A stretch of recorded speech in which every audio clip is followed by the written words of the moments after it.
Okay, here we go. And so, in terms of the some of the branches, it's very important that people understand yoga is all about only meditation and doing some asanas. It is beyond that, and if you see where this did originate or how it all made through, we have various, the root of the origin of yoga. We'll come to that, but just start from here that yoga is beyond asanas and meditation. It has karma yoga, bhakti yoga, jnana yoga, and things like that, various branches. So anyone can get into yoga. You don't have to be only doing exercises or asanas to be in yoga. So where does yoga come from? Basically, the critical part comes from some Vedic books. Hatha Yoga and Patanjali Yoga is two important books. Which is contributed a lot with yogic science. And there are non-Vedic books also like Hatha Yoga Pratipika and things like that. Those are non-Vedic, but we will see what are the other details on it. So as I told you, Karma Yoga, what is Karma Yoga now? So if someone wants to do some Karma Yoga, it's all about path of action, like a lot of selfless service. So even if you're doing a service to people, you're still in the path of yoga. So you don't have to do an asana to prove that you're in the path of yoga. And the Jnana Yoga, even if you are trying to get a union with Supreme with through intellectual, through your intellect, you are on the path of Jnana Yoga. And Bhakti Yoga, a lot of people do that. Today's people, most of the people are having, devotions to God, and they have so much of bhakti they practice. They're all already in the path of Bhakti Yoga. And people whom you see that in terms of, the asanas or the meditation, they are in the Raja Yoga. They are trying to get to energize the body and mind. But so typically what we have understood is all about Raja Yoga, which is about asanas and meditation, which is nothing but energizes your body and mind. But most of them don't know that there is a Karma Yoga, Jnana Yoga, and Bhakti Yoga. So let's get into those things. In a simple word, Raja Yoga is all about meditation, and Jnana Yoga is all about some study. Karma Yoga is all about how many people, like even if you do a social work, it's a Karma Yoga.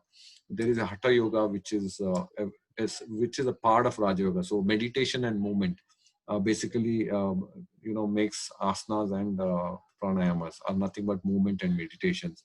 And Bhakti Yoga, I told anyone, even going to satsang, chanting God, staying, or is all Bhakti Yoga. So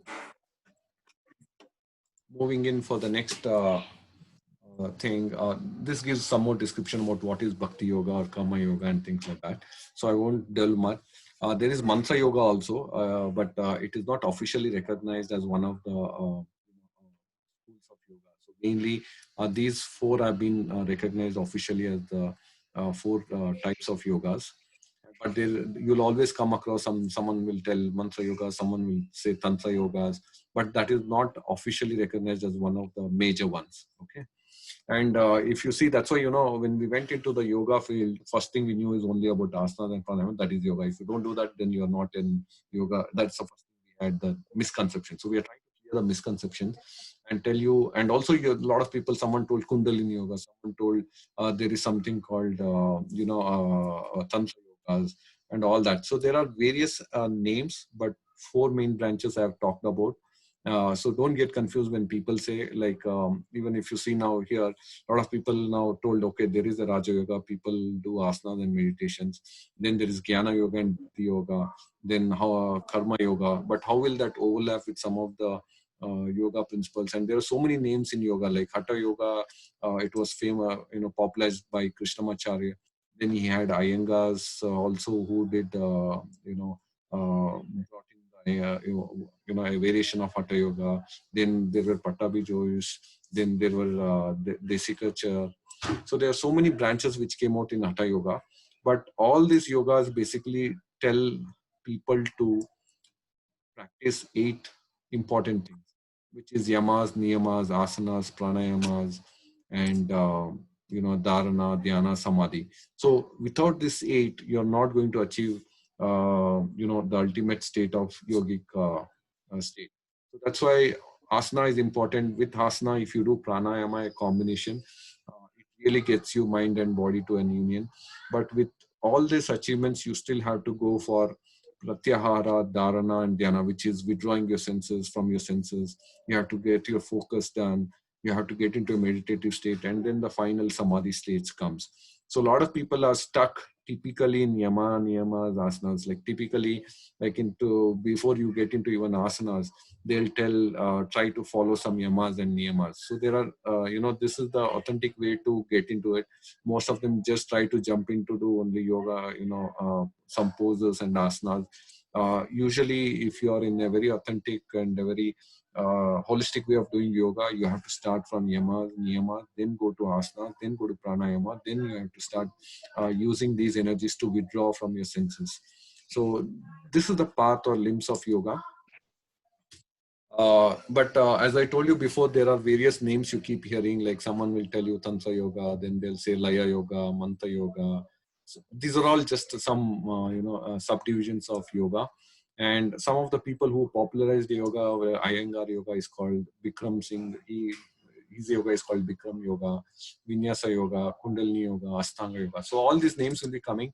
Only thing is you need to relate it back to what are they basically trying to teach in that. Is it more about four branches we talked about? And when I told about 8 limbs of yoga, yama is you have to restrain, yeah, niyamas you have to have a purity, then you go to asanas, then you go to pranayamas. uh, then all the state of 8 limbs is called. But why it is called 8 limbs of Patanjali is because Patanjali is the rishi who did write about this, and that's why it is called Patanjali Yoga, 8 limbs of yoga. But it's part of Raja Yoga, so all this comes under Raja Yoga typically. And also it is once again characterized as Bahiranga and Antaranga Yoga.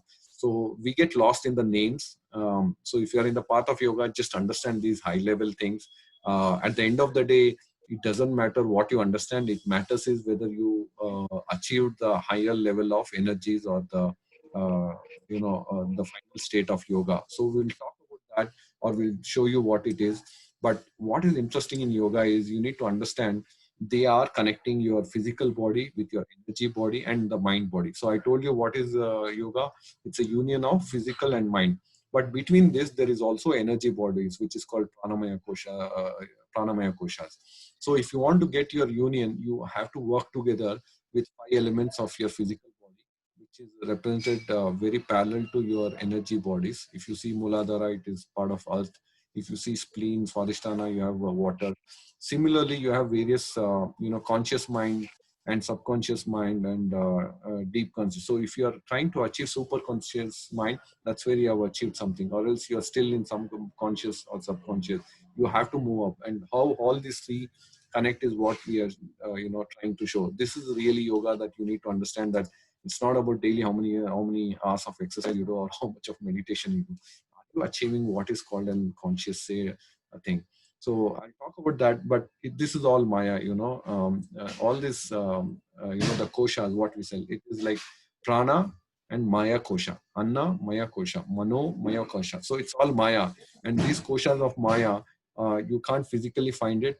It is, what you saw in the previous slide. It is more about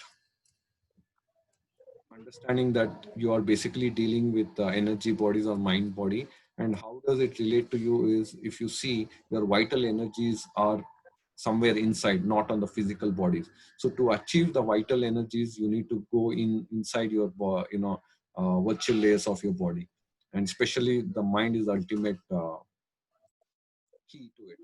And if you see here, what we are trying to show you is, you talked about all the koshas, Annamaya or Pranamaya, Manomaya. We'll not get into the details of it, but what you need to understand is the science which connects your physical layer and your virtual layers.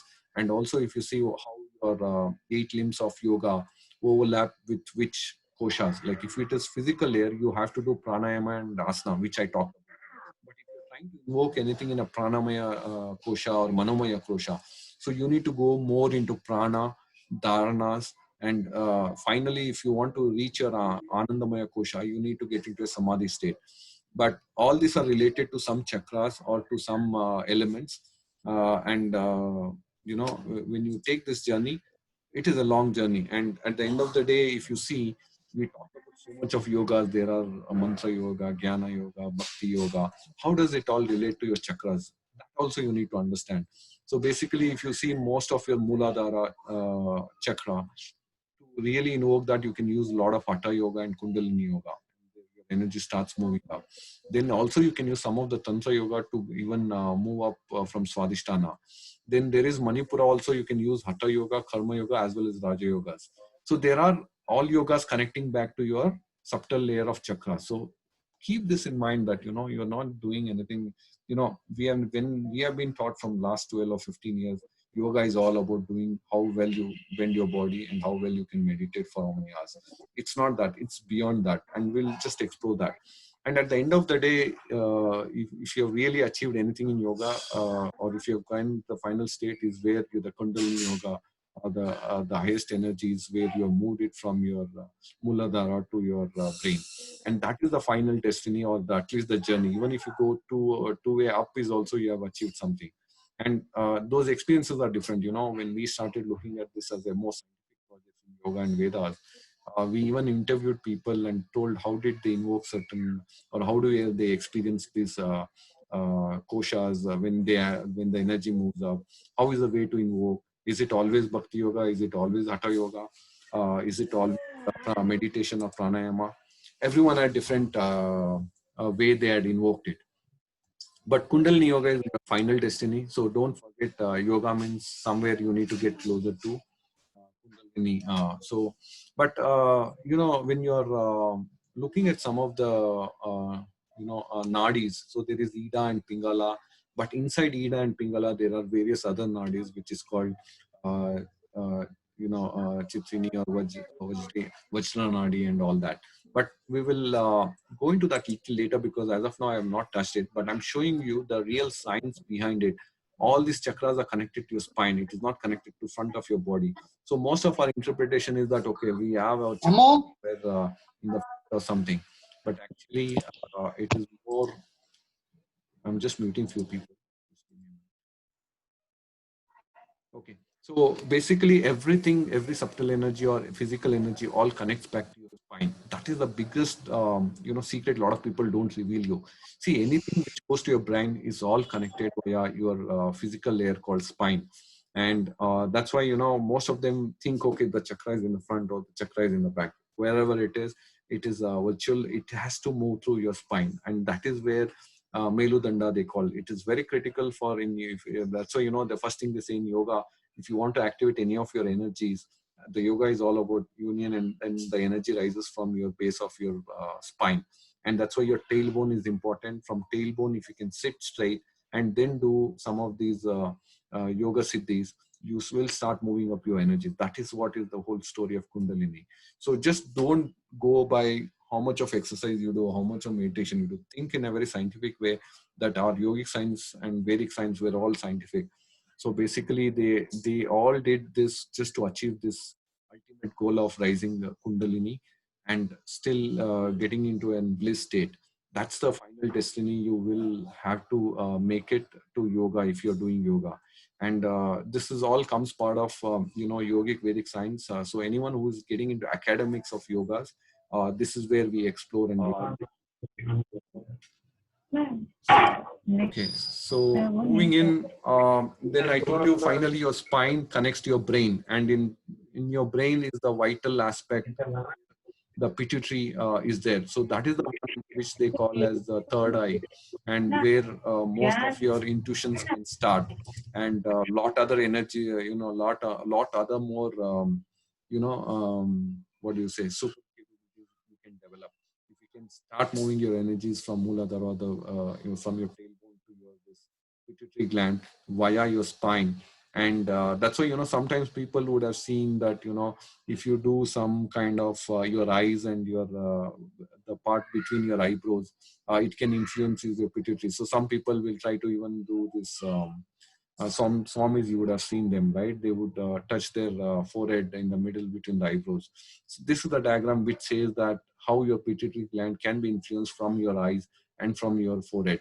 And that's why, some people give Shakti Bath through your forehead. Some people are told to take sun energy, stare at sun, and all this can influence back to your pituitary. And if your pituitary gets activated, you can experience what is your yogic powers.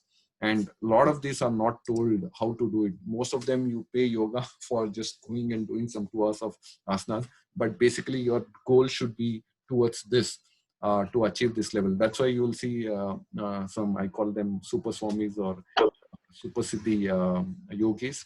They all have reached this level, and no one will tell and talk about this, because they are not, no one wants to even, or some people even don't understand this. It just got activated for them. But from a very pure Vedic books and yogic books, this is the whole story behind it. And what we need to understand is, I told you, the ultimate Shakti or the Kundalini, what I was talking about, is all about getting to your consciousness or Atman. And where is that? It is in your pituitary gland. And that's why I'll come to Aham Brahmasmi, because the real, before religion, before Hinduism, there was something called Vedas or Sanatana Dharmas.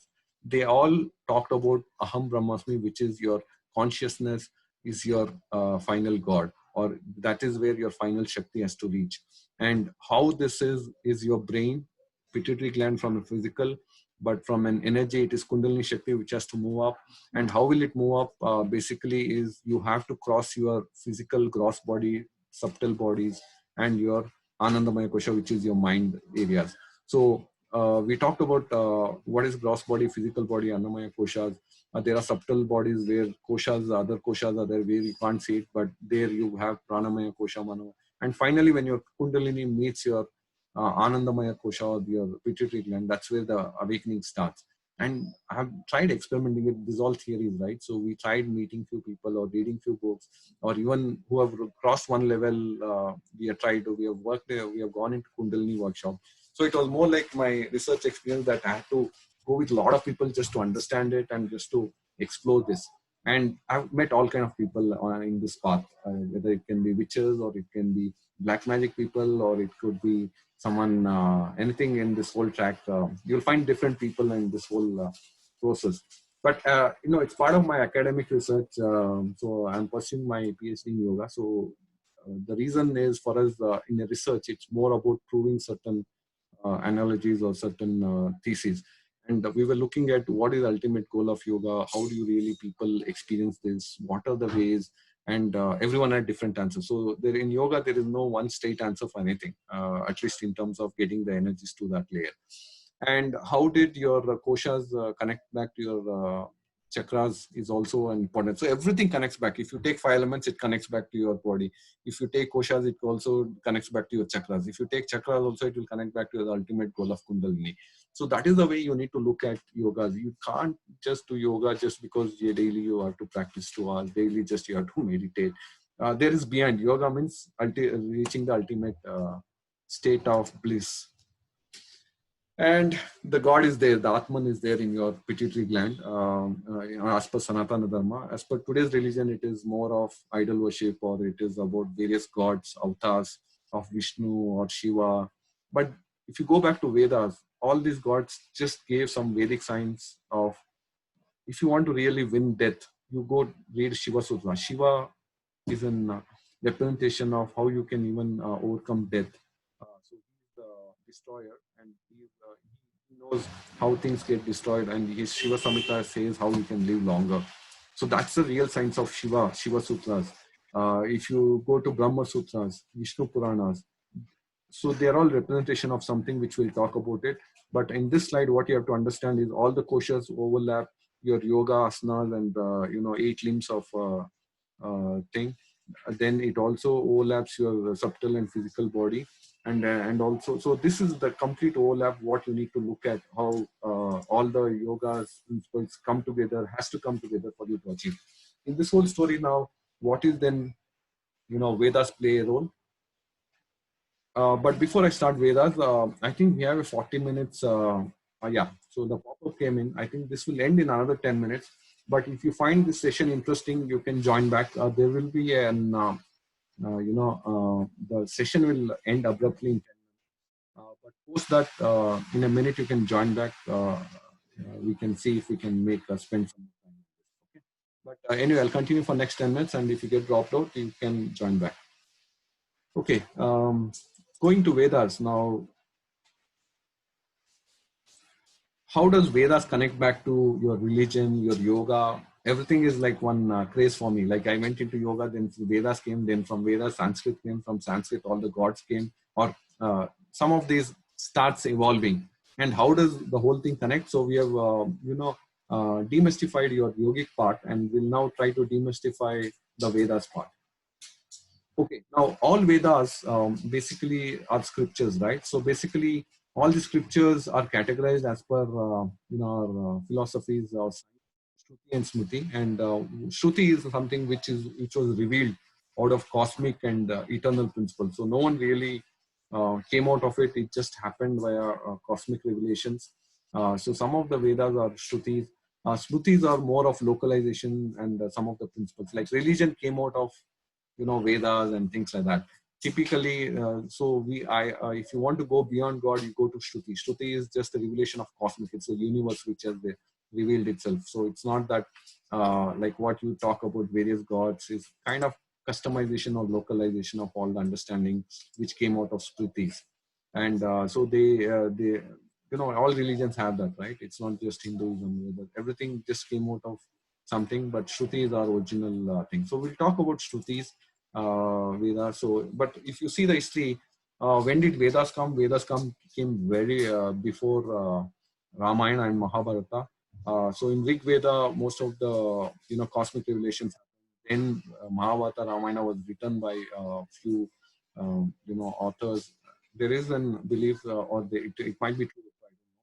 Then Ramayana and Mahabharata happened or written. I don't want to comment on it. But post that, the Patanjali happened in 400 BC, before Christ, and then Buddha Ashokas happened before Christ. So Buddha, Hinduism, all are the oldest before Jesus. And later I talked about some what has been written by various people. So it is not Smriti.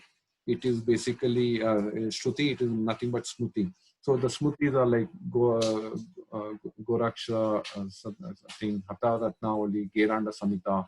These are all rishis who wrote it about all this thing. And so anything, the initial Vedas are what is important. And if you see, I told you Shrutis. What are the Shrutis? The four Vedas. It is all this Samhitas and things like that. But basically, Smritis are Upavedas, Vedangas are all interpretation by various people.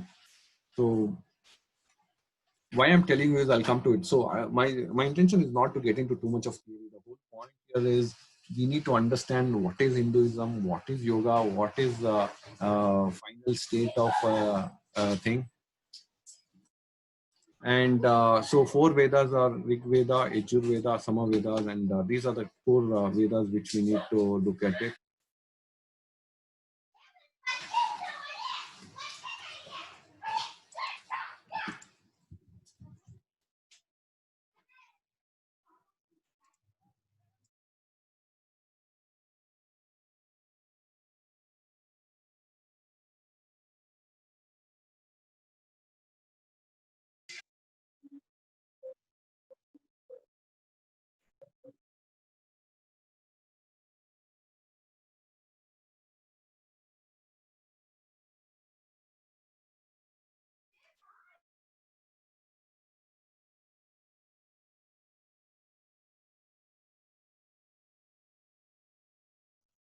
Guys, sorry for the interruption. Just give us a minute to get back to the slides.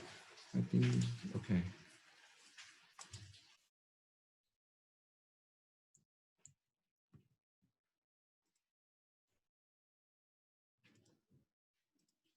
Okay, so we are back here. I think we'll anyway getting dropped out in another 5 minutes, but quickly I'll give you some gist of Vedas. There are Rig, Yajur, Sama, and Atharveda. They are the core Vedas.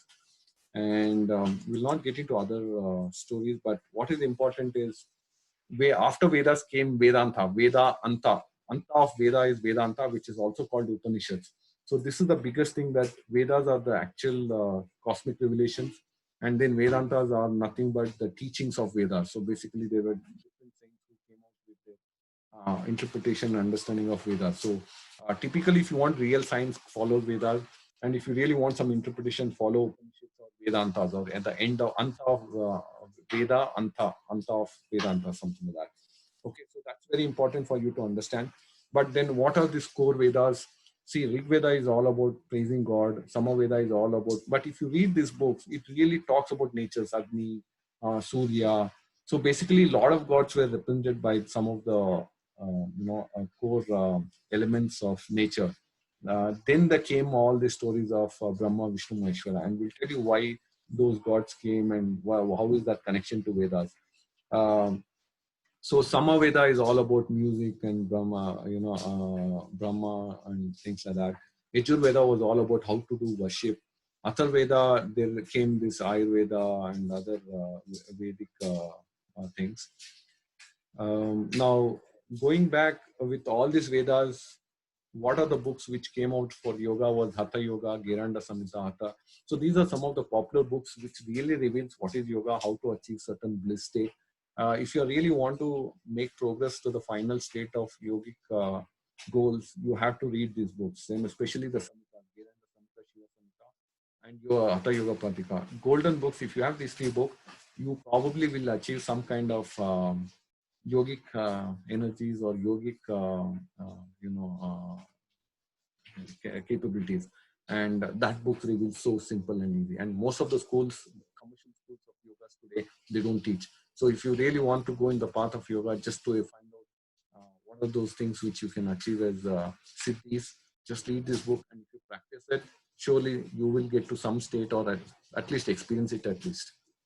And to retain is very difficult. You have to be on that practice. You might have to let go a lot of your things, which is why it's easy to learn, but it's not easy to practice. So for me, it is more about currently I'm more studying and rather than practicing. So we had to go out and meet people who are, instead of learning so much, they just focused and got some things enabled, and we just spoke to them. But we had to understand the theory, so we had to spend a lot of time just researching these topics. And there are Vedanta, I told you, it's nothing but Upanishads. There are different Vedanta, means the interpretation of Vedas by Advaita, Ramanujacharya, Madhavacharya, and there are various acharyas who did this. And that's why, why we then went into yoga. Sanskrit is, if you learn Sanskrit, some of these are not well available in English. So you might have to finally go back to Sanskrit to read some of these books which are not translated. And I'll tell you, there are beautiful secrets which we can invoke. So that's why, I got interested in yoga and did a lot of research rather than practicing, because some of these books, if you get hold of it, and especially with the Sanskrit language, you can decode it. And that's the whole point of demystifying this whole session. So we are going to end in 1 minute. So you can join back if you're interested. I'm just going to stop now and resume it in another minute. So join back in a minute if you're interested. Thanks for your time.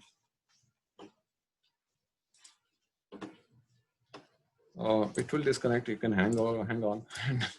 Once it disconnects, you can connect. I hope it is. You're finding it interesting. Before you get disconnected, anyone who has any quick? This is my first experience, and it is an eye opener for me, because it gives me a little bit of interest to explore yoga, because I work in a corporate and I am a workaholic. So this is possibly